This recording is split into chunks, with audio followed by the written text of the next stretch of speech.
Assalamualaikum warahmatullahi wabarakatuh. Salam, Om Swastiastu, Namo Buddhaya, Salam Kebajikan. Perkenalkan, saya Fatih Rizwa, mahasiswa Statistika Terapan dan Komputasi, Fakultas Matematika dan Ilmu Pengetahuan Alam. Saya akan mengulas dan menanggapi mengenai video hoax. Beredar kembali video telur palsu berdurasi 2 menit 38 detik. Dalam video ini, seorang pria menjelaskan mengenai telur yang bungkusnya terbuat dari kertas dan terdapat silikon di dalam kuningan telur. Namun berdasarkan penelusuran, video klaim telur palsu tersebut tidak benar atau hoax. Pria yang berada di dalam video yang viral di masyarakat ternyata tidak paham cara membedakan telur asli ataupun palsu. Pria yang seolah-olah ahli masalah telur ini bernama Syahroni. Ia berhasil membuat sebagian orang percaya bahwa telur yang didapat di Pasar Johar Baru, Jakarta Pusat adalah telur palsu berbahan silikon. Baik, di sini saya akan sedikit mengulas dan menanggapi mengenai video yang beredar sebelumnya. Video tersebut bernarasikan seperti video yang palsu dan termasuk video hoax. Video tersebut tentang telur palsu dan plastik yang terjadi pada bulan Maret 2018 di Jakarta. Pada video tersebut, terdapat seorang laki-laki, yakni bernama Bapak Syahroni. Pada video tersebut memperlihatkan Bapak Syahroni sedang memberitahukan dan memperlihatkan bahwa telur yang ia dapati itu palsu dan mengandung bahan plastik. Mengapa demikian? Bapak Syahroni memperlihatkan telur tersebut itu mengandung bahan plastik yakni silikon, terlihat sangat kenyal dan tidak seperti telur pada umumnya. Namun dalih-dalih ia mengkoreksi dan mengakui atas kesalahan dan kekeliruan yang ia katakan, tetapi justru ia malah menyebarluaskan video tersebut dan ucapan yang ia lontarkan ke jejaring media sosial pada waktu itu. Sehingga membuat masyarakat yang mengetahui dan melihat video yang beredar itu meyakini dan merasa khawatir akan mengkonsumsi telur yang beredar pada waktu itu. Masyarakat khawatir akan telur yang beredar waktu itu merupakan telur palsu dan berbahan silikon. Baik, adapun dampak yang dirasakan, dampak yang terjadi setelah adanya video yang beredar yang bernarasikan telur yang beredar tersebut palsu dan berbahan silikon, yakni menurunnya jumlah penjualan telur. Sudah pasti dengan adanya video yang beredar, penjualan telur itu akan mengalami penurunan karena masyarakat sedikit mengurangi mengonsumsi telur dengan kepercayaan yang sedikit berkurang untuk mengonsumsi telur. Selanjutnya, kerugian terhadap para peternak itu sudah pasti karena dengan kurangnya jumlah penjualan telur itu pasti akan rugi bagi para peternak, apalagi dengan masyarakat sedikit kurang percaya, sedikit tidak mengonsumsi telur, sehingga itu menjadi kerugian yang besar bagi para peternak. Selanjutnya, anjloknya harga telur. Dari poin sebelum-sebelumnya itu sudah dipastikan harga telur akan anjlok karena ya tadi akan video yang menyesatkan, video yang menarasikan bahwa telur itu palsu, membuat masyarakat khawatir, membuat masyarakat mengurangi konsumsi telur. Selanjutnya, hilangnya kepercayaan konsumen. Di sini sudah pasti yang memiliki tingkat dampak dan yang berada pada masyarakat ini hilangnya kepercayaan untuk mengkonsumsi telur pada waktu itu. Pada waktu itu saya juga termasuk orang yang hilang kepercayaan untuk mengonsumsi telur. Pada waktu itu saya berada di kelas 6 SD. Di saat itu saya mendengar dan mengetahui akan video yang beredar, informasi tersebut mengenai telur palsu, telur berbahan plastik, sehingga saya pada waktu itu sedikit mengurangi konsumsi telur dan sedikit memilah dan memilih konsumsi telur dan melihat secara langsung perbedaan, atau mungkin jikalau terdapat perbedaan yang signifikan itu saya tidak akan mengonsumsi telur tersebut, karena dengan adanya ya video yang kemarin beredar, informasi yang beredar mengenai telur palsu, jadi saya sedikit mengurangi kepercayaan saya untuk mengonsumsi telur. Dan pada waktu itu juga saya sedikit dilarang untuk terlalu mengonsumsi telur dari kedua orang tua saya, dengan ya mungkin orang tua saya melihat dan mendengar bahwa akan adanya ya tadi video tentang telur yang eh,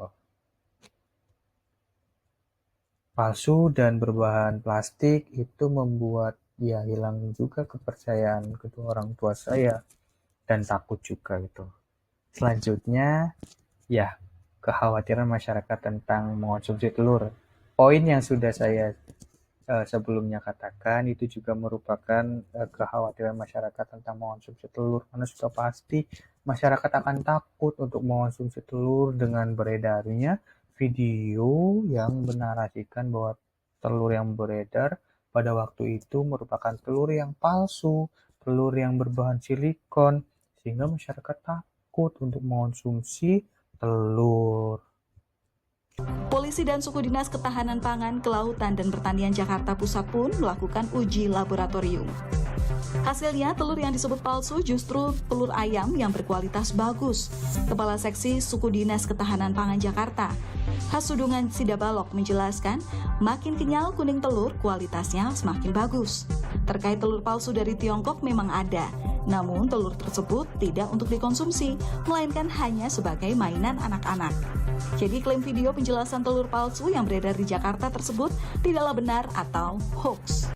Baik, setelah adanya video yang beredar yang menarasikan bahwa telur itu palsu dan berbahan plastik, pemerintah segera melakukan langkah konkret, yaitu dengan menguji laboratorium telur yang dianggap sebagai telur palsu dan berbahan plastik. Setelah melakukan uji laboratorium, ternyata telur tersebut itu bukan merupakan telur palsu, dan telur tersebut justru semakin bagus untuk dikonsumsi, sehingga pada video yang beredar tersebut terdapat kekeliruan. Kekeliruan yang pertama mengenai selaput telur yang dikira sebagai bahan plastik. Ternyata pada lapisan itu merupakan struktur biologis utama atau alami yang dapat melindungi isi telur. Selanjutnya ada pada bagian kuning telur yang kenyal. Nah, itu setelah diuji laboratorium, semakin kenyal kuning telur, kualitasnya itu semakin bagus ternyata. Nah, selanjutnya mengenai narasi yang mengklaim bahwa telur yang berasal dari Cina itu merupakan telur palsu dan berbahan plastik. Itu merupakan hal yang keliru dan salah. Ternyata telur tersebut itu bukan untuk dikonsumsi, melainkan sebagai mainan saja. Dapat disimpulkan, video yang beredar tersebut itu merupakan video yang salah, tidak benar, keliru, dan dapat dikatakan juga sebagai video hoax. Baik, adapun upaya yang perlu dilakukan yang pertama oleh masyarakat. Ada suatu berita, kita pertama kali mengecek sumbernya itu dari mana, dari siapa, supaya kita mengetahui asal sumber tersebut. Oh iya, semisal dari ahlinya. Oh iya, ternyata ini benar konteksnya. Nah, selanjutnya kita harus cek nih konteksnya, yakni apakah ini merupakan untuk kepentingan pribadi, kepentingan golongan, atau mungkin ini untuk kepentingan-kepentingan lainnya. Jikalau dirasa itu tidak benar, maka sudah dipastikan ini merupakan berita yang tidak benar. Mungkin bisa membalikkan suatu konteks atau memotong, mengklip suatu berita, suatu video, dan lain-lain. Selanjutnya, ini merupakan bagian penting, yakni kita harus meng-cross-check, meriset fakta yang terjadi dan apa yang benar-benar merupakan kenyataannya. Itu merupakan hal utama.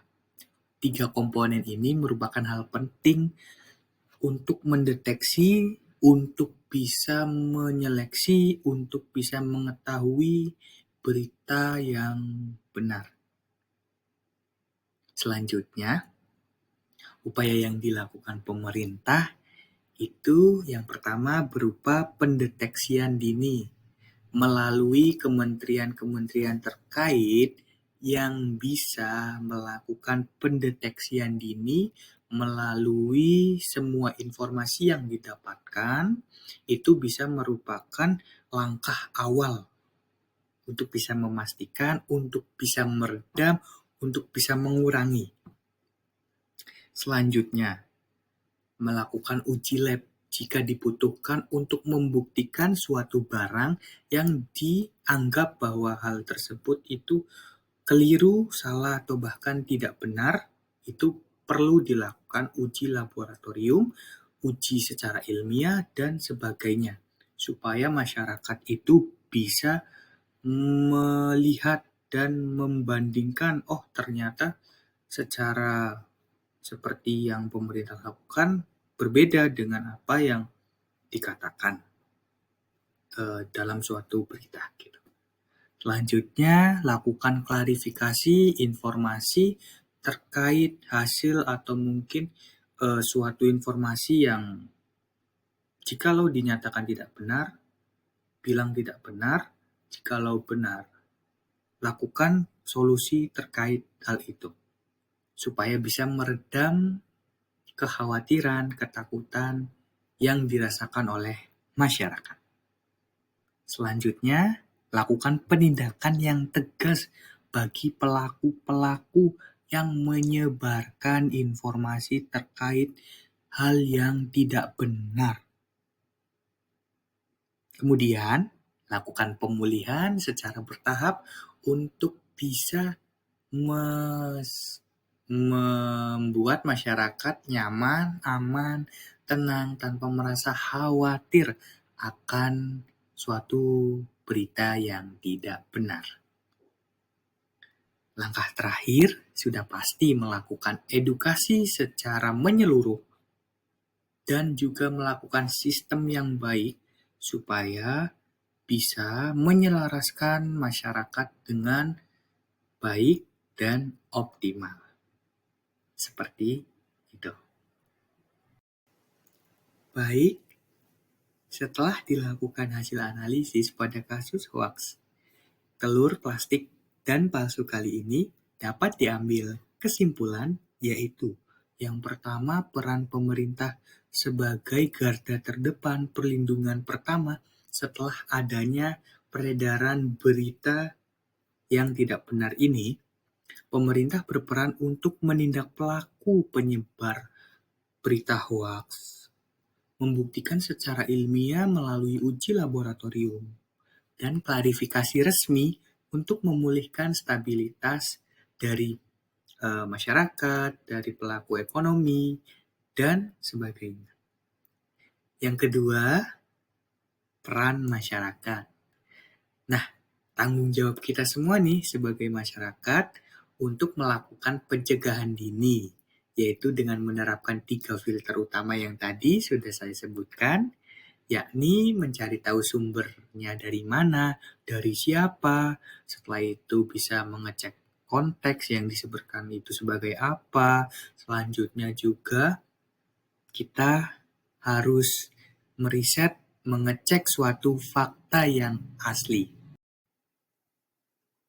Baik, berikut yang bisa saya ulas dan tanggapi mengenai kasus telur palsu dan plastik pada tahun 2018 di Jakarta. Kurang lebihnya saya mohon maaf. Terima kasih. Wassalamualaikum warahmatullahi wabarakatuh.